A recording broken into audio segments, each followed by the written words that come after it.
Ito ang reading mo, Libra. Welcome back to our channel. Now ay nasa mabuti kayong kalagayan while watching the channel. This is a general reading. Kayo nang balang magpalit ng situation nyo sa reading ko.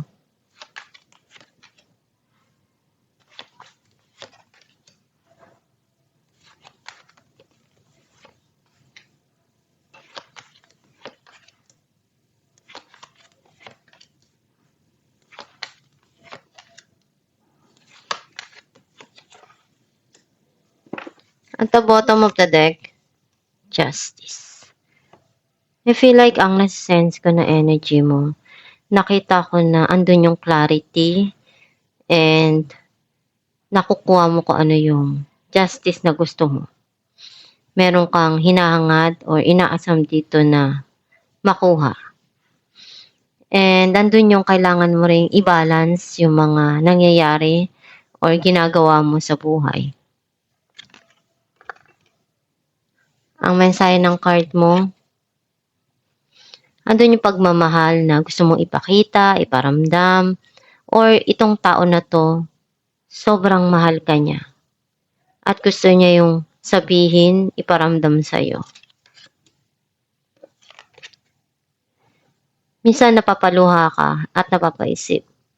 Bakit hindi mo nakukuha yung pagmamahal na deserve mo? Yung pagmamahal na gusto mong maramdaman at maipakita sa'yo. Some of you, andun yung pagmamahal at pag-aaruga na pinaparamdam mo sa mga taong nagmamahal sa'yo. Merong bagong ideas, plano na darating para sa'yo or maiisip mo. Some of you, may communication na parating.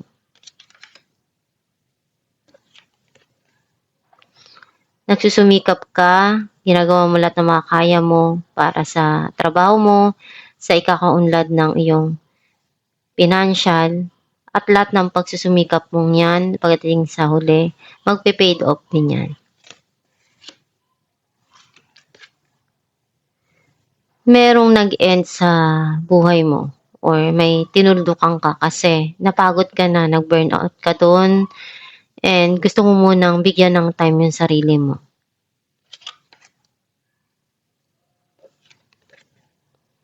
Gagawin mo lahat ng makaya mo para maabot yung gusto mo.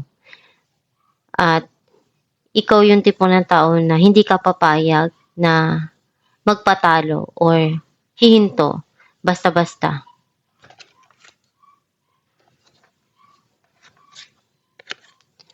May mga plano kang gustong gawin para sa kinabukasan mo, or may gusto kang puntahan or mag-travel.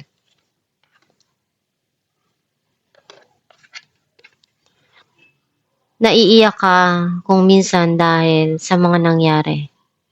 Nalungkot ka doon, kaya nanghinayang ka sa nangyaring yun, or napaiyak ka dahil hindi mo inaasahan na mangyayari yun. Clarify natin ang King of Cups. Six of Wands and the Moon. Nakita ko na may parating na success and victory para sa'yo na hindi mo inaasahan. Some of you, unti-unti ka nang nakakilala dun sa passion na kinabibilangan mo or pinagsikapan mo. Or merong tao dito na sobra kang mahal, gagawin niya lahat ng makakaya niya, and meron siyang tinatago dito na sikreto na gagawin niya na ipursu someday kung ano yung goal niya na ma-achieve para sa'yo. Clarify natin na Ace of Swords. Five of Swords and Page of Pentacles. May mga gusto ka nang kalimutan na nangyari na iniisip mo before. Ayaw mo nang dagdagan pa kung ano yung meron sa ngayon sa buhay mo. May mga plano kang gusto mong masimulan, and meron ditong ideas na darating para sa'yo na bago na makakatulong dun sa sitwasyon mo. Some of you, meron ditong communication na darating. Clarify natin ang Ten of Swords. The World and Three of Cups. Minamanifest mo na mabago yung mga nangyari before na hindi maganda. Yung napagod ka na, kaya tinapos mo na yon. And ngayon, gusto mong ayusin yung mga nangyari. May darating ding celebration dito para sa'yo. Or reunion. Clarify natin ang Two of Wands.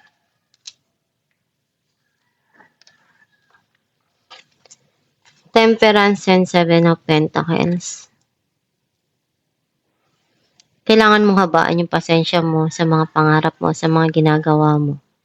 And one day, lahat ng pagsusumikap mo, lahat ng ginawa mong paghihirap, darating din yung para sa'yo. Kung ano man yung swerte na ibibigay sa'yo, matatanggap mo din yan one day. Clarify natin ang Queen of Cups. Five of Pentacles and the Hermit. Merong naramdaman kang kalungkutan dito na hindi mo inaasahan.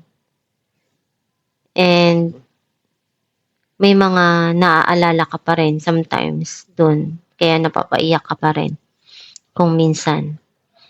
Kasi akala mo wala na. Bigla ka na lang iniwan, bigla na lang nangyari yung sitwasyon na yun. And meron kang hindi makalimutan dun.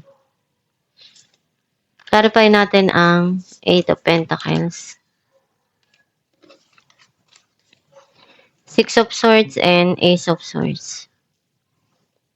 Unti-unti ka na nag-heal doon sa mga nangyari sa buhay mo. Ngayon, may mga inaalam ka, inaaral para sa trabaho mo. Iyon yung binibigyan mo ng attention, nakapokus ka dun na mapaunlad yung pamumuhay mo. Some of you, mag-heal din yung financial mo, magiging okay din. And may mga bagong ideas na makakatulong para sa'yo dito na mapaunlad yung pamumuhay mo. Clarify natin ang Seven of Wands. Nine of Swords and Seven of Swords. Sometimes, may nagpapalungkot sa iyong isipan. May naaalala ka na nangyari sa buhay mo. Andun yung sinusubukan mong makawala doon. Nilalabanan mo yung mga nangyayari at nararamdaman mong yun. Dahil alam mo sa sarili mo na kaya mo na makaalis doon. Clarify natin ng Five of Cups.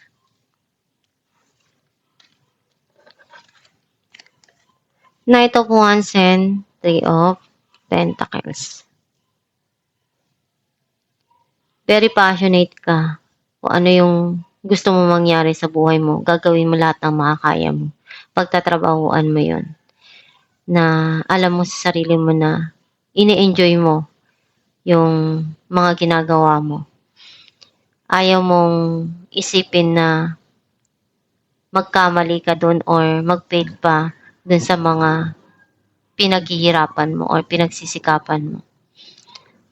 May mga naalala ka before na na-experience mo, kaya ayaw mong mangyari uli yun sa buhay mo. Alam mo natin kung ano mensahe ng iyong gabay.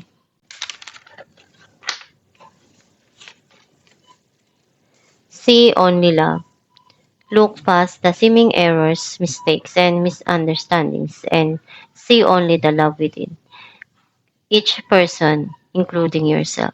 Your resolute focus upon the love that underlies every situation brings about healing in undreamed of ways. Ang mensahe ng iyong gabay na tingnan mo palagi yung mga nangyayari sa buhay mo, dumarating sa buhay mo na pagsubok na mayroong pagmamahal. Do mahirap, masakit, pero hindi ka naman masasaktan kung walang pagmamahal doon. Walang effort na ginawa doon. Isa yun sa nagpapasaya sa puso mo Kaya nangyari yung mga pagsubok na yun. Yung pagmamahal na yun, blessing yun para sa'yo na maramdaman mo yun. Yung pagsubok na naranasan mo dun, aral yun para sa'yo. May mga bagay na kailangan mong matutunan para pagdating ng araw na meron kang pagdaanan na mahirap, alam mo sa sarili mo na kaya mong i-remove yung sarili mo dun sa mga pagsubok na yun. Dahil na-experience mo na, alam mo na kung paano i-handle yung sarili mo, yung sitwasyon. Magdasal ka lang palagi kung nahihirapan ka or hindi ka makaalis dun sa isang sitwasyon. At tutulungan ka ng gabay mo ng Diyos Ama sa mga pinagdadaanan mo. Maniwala ka lang sa kakayahan mo, sa Diyos na nandyan palagi para sa'yo. Magtiwala ka dun sa mga ginagawa mo na kaya mong malagpasan yung pagsubok na yun. Kung ano man yung hirap, normal lang yun eh. Lahat tayo may kanyang pinagdadaanan sa buhay. Hindi man tayo pare-pareho, pero may mga bagay tayo dun na makukuha para sa atin na mapapakinabangan natin pagdating ng araw. Magsumikap ka lang palagi na maialis yung sarili mo dun sa mga pinagdadaanan mo na malagpasan mo yun.